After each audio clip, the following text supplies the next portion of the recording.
se retrouve pour la rubrique C'est mon histoire. Aujourd'hui, j'ai le grand honneur d'avoir avec moi le docteur Moussa Touré. Bonjour docteur Moussa. Bonjour Evelyne. Comment allez-vous? Très bien. Super, merci d'être ici dans C'est la moi qui vous rubrique C'est mon remercie. histoire. C'est mon plaisir. Vous êtes le fondateur du mouvement Sentinelle sur les murailles, maison de prière, qui est un ministère vraiment qui implante des sentinelles de prière partout dans le monde.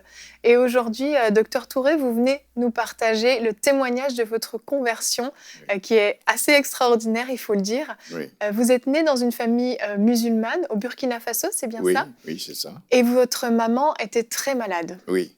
J'étais à Paris à l'époque et j'avais fini mes études, je travaillais et brusquement un jour, j'appelle à la maison, on me dit que la maman est gravement malade. Donc tout de suite, moi j'ai pensé à la faire transférer sur Paris. Mm-hmm. Elle aurait pu obtenir meilleurs soins sur Paris par les cliniques qu'au pays, Burkina. Au Burkina. Donc, c'est là qu'on m'a répondu pour me dire non, il vaut mieux que tu prennes l'avion et que tu viennes le plus vite possible si tu veux encore la voir vivante. Ouf. Donc, le lendemain, me voilà sur un vol d'Air France. Je descends sur Ouagadougou et effectivement, je la trouve couchée. Elle ne répondait plus. Et dans cette panique-là, je voulais chercher des spécialistes, des docteurs. Mm-hmm. Il se trouvait que mon jeune frère médecin m'a dit que lui, il avait déjà consulté pas mal de médecins et que, effectivement, il n'y a plus d'espoir. Donc, mais je me suis dit non, peut-être qu'il y a encore un spécialiste qui n'a pas consulté. Donc, il fallait que j'aille à la recherche d'un spécialiste. Je ne savais pas que celui-là serait Jésus. Alors, en sortant, j'ai pris le véhicule de mon père. Et voilà ma sœur qui était là, qui voulait que je la dépose quelque part.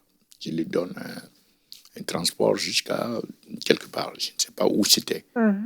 Donc, je la prends et nous nous retrouvons quelque part où je ne voulais pas la laisser seule.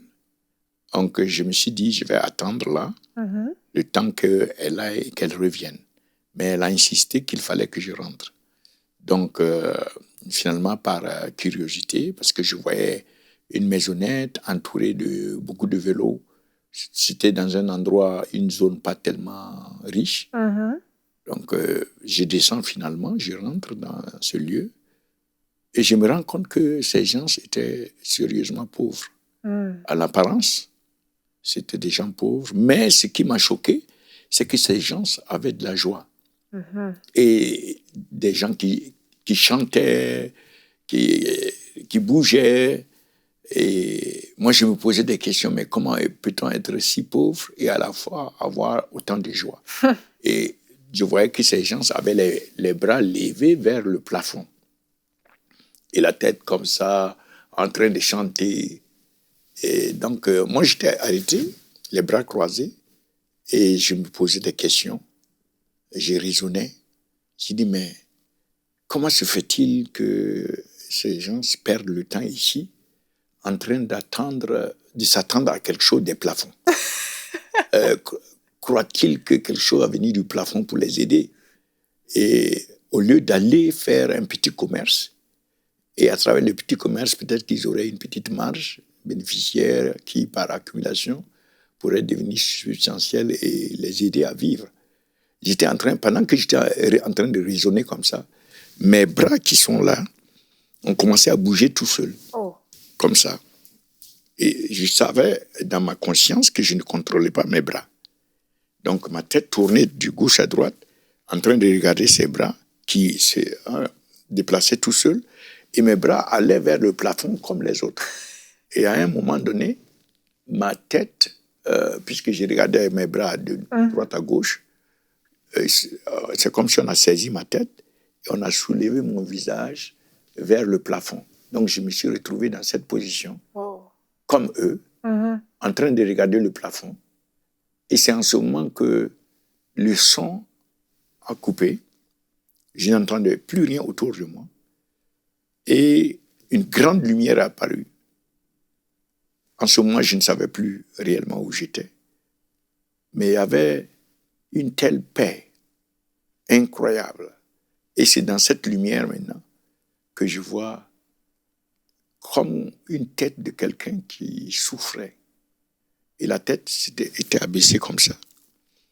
Et donc, de ce côté de la tête, sur ce visage, il y avait comme, on dirait, des sueurs, et puis mêlées à du sang.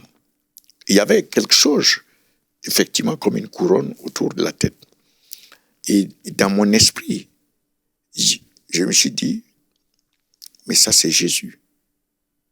Et pendant que je suis arrêté comme ça, j'entends maintenant sa voix. Mais il n'ouvrait pas la bouche.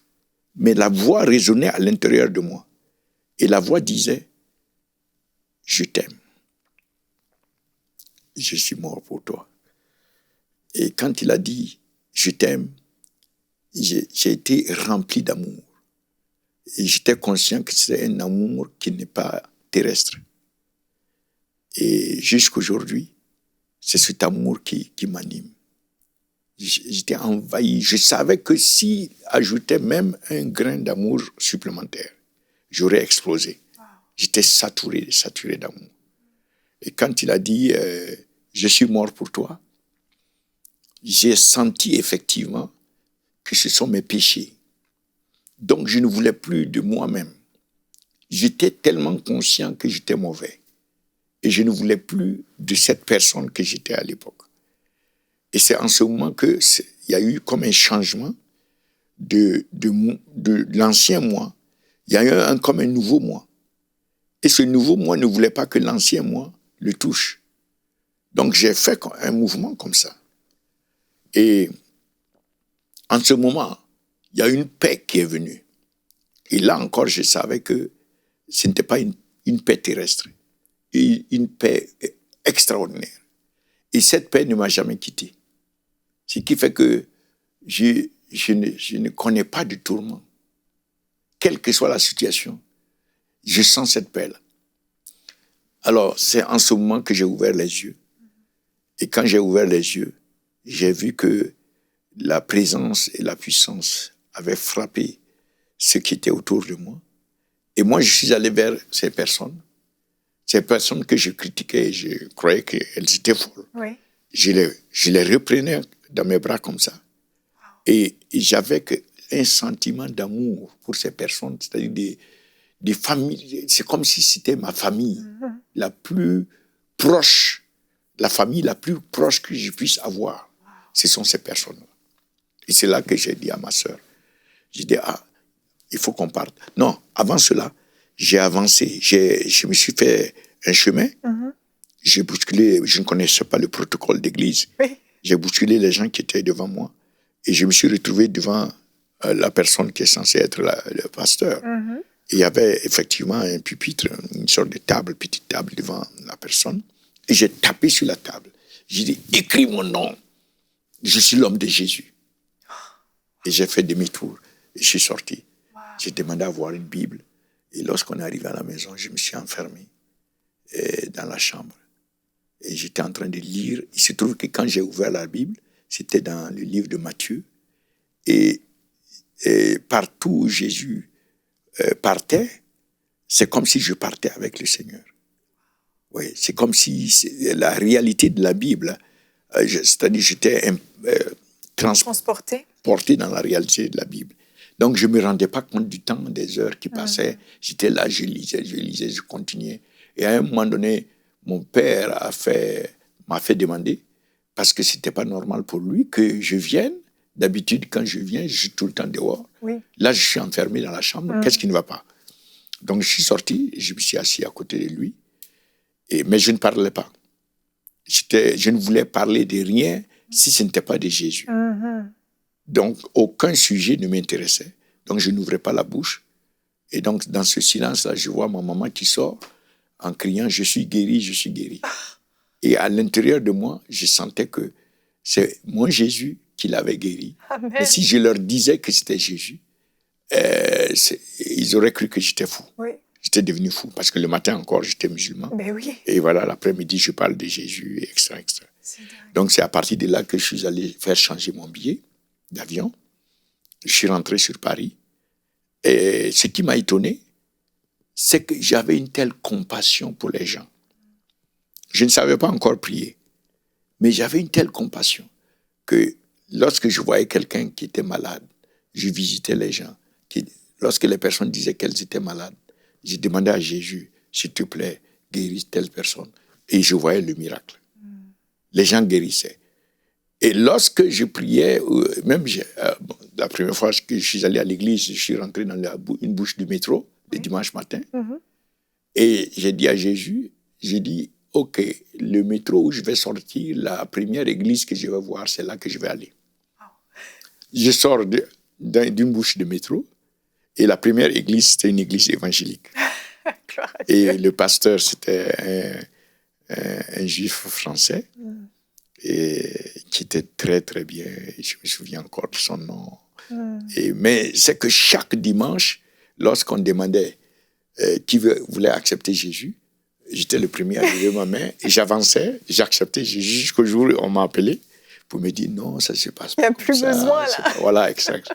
Mais je disais à tout le monde, si vous avez des requêtes, vous voulez que Jésus fasse quelque chose pour vous, donnez-moi votre requête, je vais lui en parler.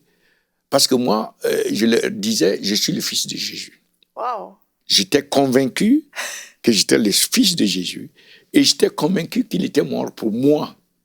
Juste vous. Voilà, juste moi. Et c'est à travers les enseignements que j'ai compris que, à cause de son amour et de sa grâce, il est allé à la croix pour toute l'humanité. Amen. Et il veut que toute l'humanité soit sauvée. Et cela m'a touché. Et j'ai reçu cet amour de Christ pour toute l'humanité. J'ai commencé à placer des cartes du monde. Et je disais seulement, le sang de Jésus couvre l'Amérique, le sang de Jésus couvre l'Europe, le sang de Jésus. C'est comme ça que je priais, j'appliquais. Okay. Et petit à petit, amené jusque dans l'intercession. Et la première fois que j'entendais le mot intercession, je ne comprenais pas. Je lui posais des questions. Et j'étais à genoux un jour en train de prier. Et je vois qu'il est venu s'arrêter à côté. Il me dit, prends la Bible. Je prends la Bible. Il me dit, ouvre Ésaïe 53. Donc je cherche Ésaïe 53. Et quand j'ai vu Ésaïe 53, toutes les lettres du chapitre se sont illuminées, comme s'il y avait des ampoules à l'intérieur. Et me dit, lis ça. Et c'est à partir de là que j'ai compris j'ai commencé à comprendre l'intercession à partir d'Ésaïe 53. Wow. Voilà comment les choses sont passées. Docteur Touret, oui. J'aimerais que vous puissiez vous adresser aux téléspectateurs qui ne connaissent pas encore le Seigneur, mais qui ont besoin eux aussi de donner toute leur vie. C'est simple. Il faut simplement demander à Jésus de venir dans votre cœur et il viendra. Répétez seulement avec moi, Seigneur Jésus, je sais que je suis pécheur. Et si je mourais aujourd'hui, j'irais en enfer. Mais à cause de ta grâce et de ton amour, tu es venu sur la croix, tu as donné ta vie pour moi. Et aujourd'hui, je te demande, viens dans mon cœur, je t'ouvre mon cœur et je t'accepte, je te reçois comme mon Seigneur et mon Sauveur personnel. Merci de sauver mon âme. Merci de faire de moi un enfant de Dieu. Merci de pardonner tous mes péchés. Merci de ce que ton sang m'a lavé et m'a racheté de toutes les malédictions. Je suis libéré, je suis enfant de Dieu, je suis membre de la famille de Dieu. Je renonce au monde des ténèbres. Et à partir d'aujourd'hui, Seigneur, je veux grandir dans ta connaissance. Et à partir de là, je te déclare, au nom de Jésus-Christ, sauvé, conformément à la parole qui dit que si tu confesses Jésus-Christ comme Seigneur et Sauveur, tu seras sauvé. Au nom de Jésus, nous allons prier. Et je déclare que tout ce qui est oppression dans ta vie soit brisé maintenant. Toute malédiction soit brisée. Que tu sois libéré de tout lien satanique. Que Satan ôte sa main de ta vie.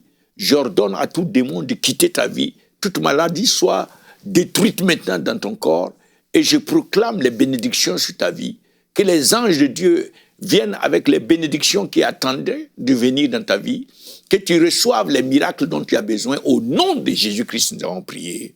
Disons Amen. Amen, amen. Alléluia, gloire à Dieu. Merci, Docteur Toura. Merci d'être venu nous partager cette extraordinaire conversion. Amen. Et nous prions vraiment que le plus grand nombre puisse entendre votre témoignage et à leur tour se tourner vers le Seigneur. Merci. Amen. Amen. Merci. Merci.